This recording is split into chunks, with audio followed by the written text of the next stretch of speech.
Let me wish you a very happy new year, but it's not just happiness, it's confidence and trust in God, and that this year, and I'm going to look at two issues in regard to that this year will in some way be better than last year. That doesn't take much doing, does it? Because I'm sure that last year with COVID and all the other problems has been an extremely difficult year. And in one sense, I suppose we're all saying goodbye to last year. But I want us to have a confidence and a hope for the new year. And that I shall pray over. I feel so strongly in my spirit that in talking to you, that I really need to deal with some important things for this coming year. And the first thing is that I'm looking at Hebrews chapter 10. And here it's saying, it's Paul in Hebrews writing to the Jewish people, of course. He says in verse 35, this is Hebrews 10, verse 35, "Cast not away your confidence, which has great recompense of reward." And, I just feel that for so many people, particularly after what's happened last year, there is a sense of going to an unknown.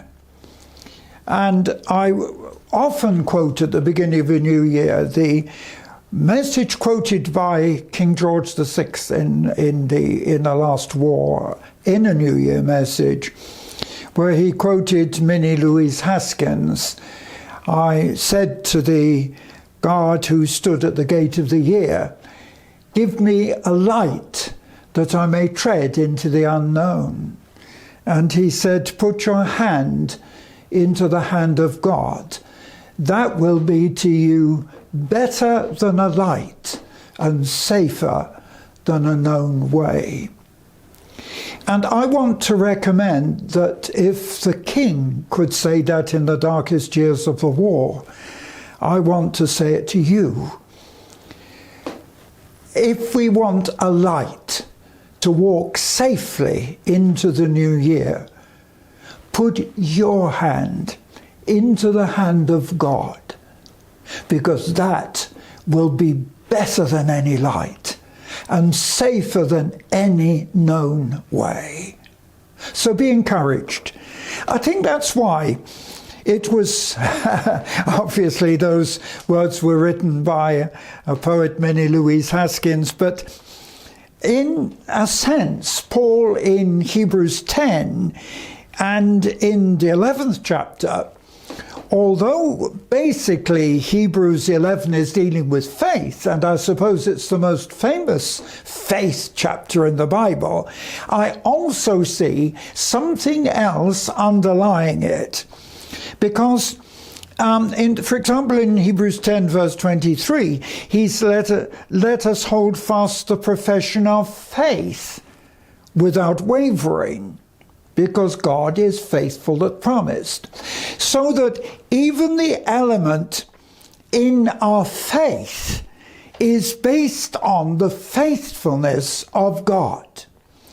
And I want to really remind you that as we step into this new year, and I can assure you it is unknown, because so many things are about to happen or likely to happen, that we need that sense of trust that God is in control.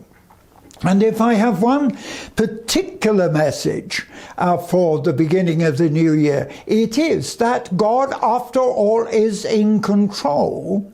And not only in control, but with a foreknowledge. Because for God, the end and the beginning are one. God, when he created the world, knew and predicted the end.